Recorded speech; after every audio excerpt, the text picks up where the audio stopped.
From stalkers to mysterious noises and disappearances that don't make sense, so let's dive into the top 10 unsolved American mysteries from the last decade. Now, starting off, we have the sickening noises. In December 2016, a CIA officer went to the American Embassy's medical office in Havana after experiencing nausea, headaches, and dizziness. Now, within days, 2 more CIA employees reported nearly identical symptoms. By the end of 2018, the number had grown to 26 Americans and 14 Canadian diplomats, all suffering from strange issues like hearing loss, nosebleeds, and intense head pain. Now, every victim said their symptoms began after hearing an unusual noise inside their homes or hotel rooms. No one could explain what caused these apparent brain injuries. In October 2017, the US pulled 60% of its diplomats out of Cuba and expelled 15 Cuban officials from Washington, D.C. Now, many people assume the Cuban government was behind it, but Cuba strongly denied any involvement. Then something even more puzzling happened. In May 2018, a US diplomat in China was diagnosed with the same mysterious illness. Now, eventually, 15 Americans had to be evacuated from China as well. No one knows what the sound was or why it affected people in the government like that. Okay, now I have to bring up the disappearance of Malaysian AirlinesFlight 370. On March 8, 2014, a Boeing carrying 239 passengers and crew members took off from Malaysia at 12:41 a.m. local time en route to China,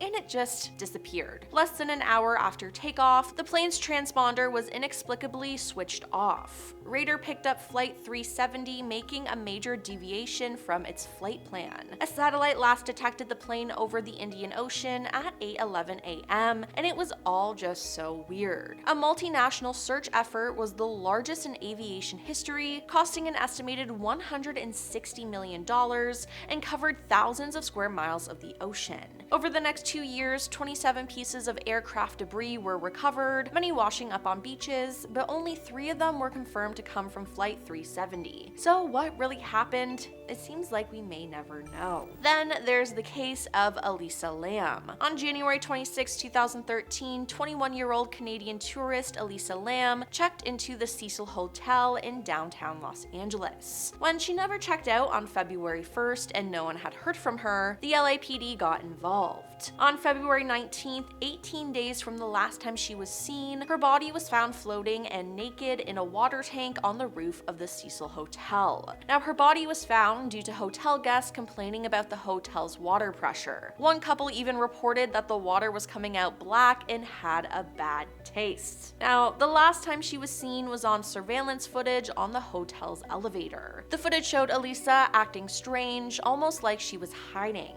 She also moved her hands in strange ways, and it looked like she was talking to someone who was out of the security camera's view. Now, after her body and the surveillance footage was found, it was suggested she was on some sort of hallucinogenic drug, but studies reported that there was no traces of any drugs or alcohol that could have contributed to her death. There was also a theory that someone intentionally ended her life, and although the case was later ruled an accident by the Los Angeles County coroner, no one knows how she was able to access the roof or climb into the water tank and shut the 20-pound lid by herself.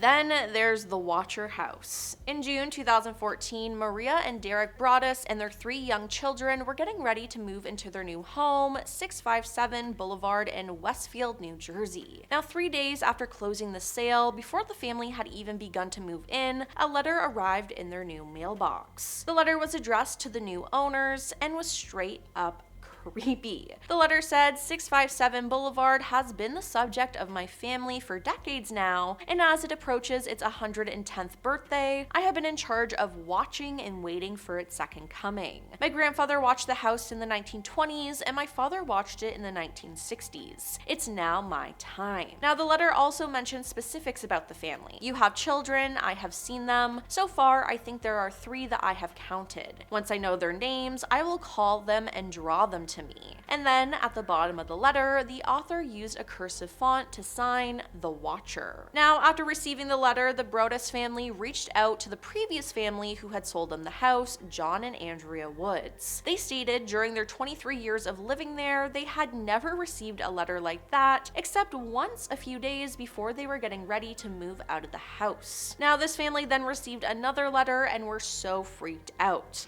The police couldn't figure out who sent it, so they decided to sell the home, and the Watcher's identity is still a mystery. In September 2017, 19-year-old Kenneka Jenkins went to a late-night hotel party in Chicago, and she never made it home. Hours later, her family began searching desperately, calling police and hotel staff for help. Nearly a full day passed before Kenneka was discovered inside a walk-in freezer in an unused kitchen area of the hotel. Officials ruled her death an accident, saying alcohol in her system caused her to wander into the freezer and succumb to the cold. But many questions remain unanswered. How did she reach a restricted area without anyone noticing? Why wasn't the freezer locked or monitored? Why were no alarms triggered? Why did surveillance cameras show her wandering helplessly, yet no one came to her aid? And why did it take so long to find her, even after her family reported her missing? Now, my biggest question is, why didn't her friends look for her or take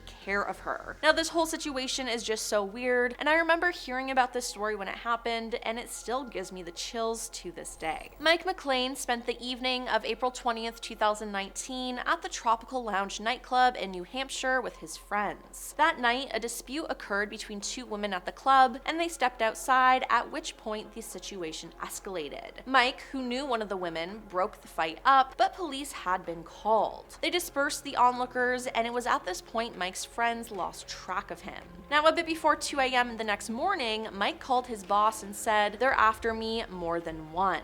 Now, this statement prompted her to call him back, but there was no answer. It's believed that he left the nightclub on foot, and his phone was last pinged at a McDonald's a few blocks down the street from the club at around the time he called his boss. But there are few other clues for investigators to go on. Now, his credit cards have shown known activity, and he hasn't been seen since. No one knows what happened to him. In the early morning hours of April 18th, 2016, fitness instructor Missy Bevers walked into Creekside Church of Christ in Texas, preparing to lead her next workout class, but the morning didn't go as planned. Shortly before dawn, surveillance footage captured something chilling. A shadowy figure dressed in what looked like full police tactile gear, slowly roaming the empty church hallways, smashing glass and opening doors for no obvious reason. Now, minutes later, before the class would have started, Missy's body was discovered by a student. She had been stabbed, suffering multiple puncture wounds to her head and chest. Now, the suspect seen on video wearing a police-style vest and helmet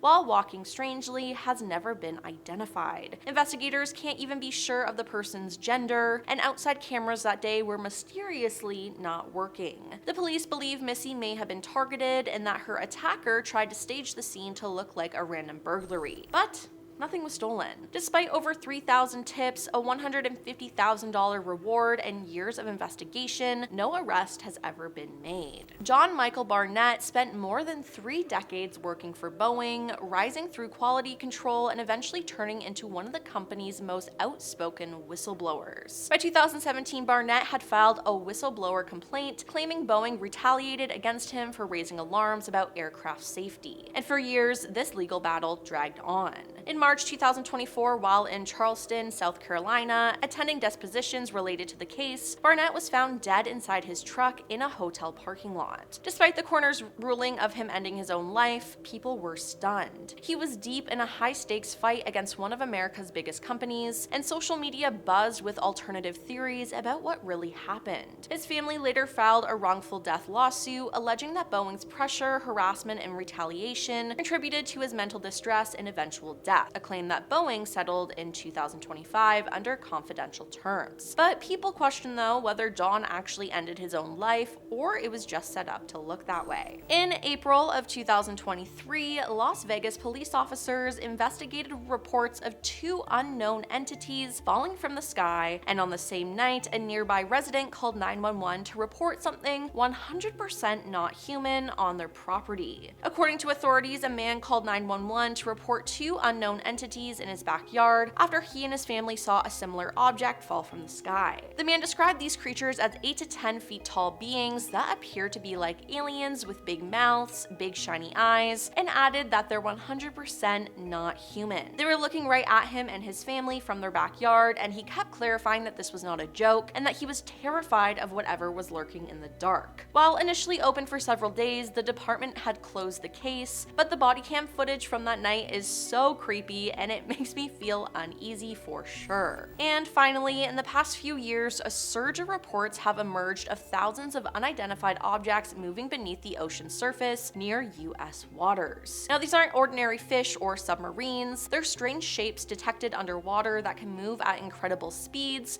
change direction sharply, and even seem to transition between water and air without explanation. Since late 2022, more than 9,000 sightings have been recorded within 10 miles of US shorelines, with hotspots being along the coast of states like California and Florida. Witnesses describe glowing lights beneath the waves, sudden water movements, and objects appearing or disappearing without a trace. Are these sightings just sensor glitches or misidentified marine activity, secret military tech testing in deep water, or something else entirely? I don't know, but I'm freaked out. Well, that's all for our video today. What are your thoughts on all these mysteries? Let us know in the comments down below. I'm your host, Emily, and we'll see you next time. Peace.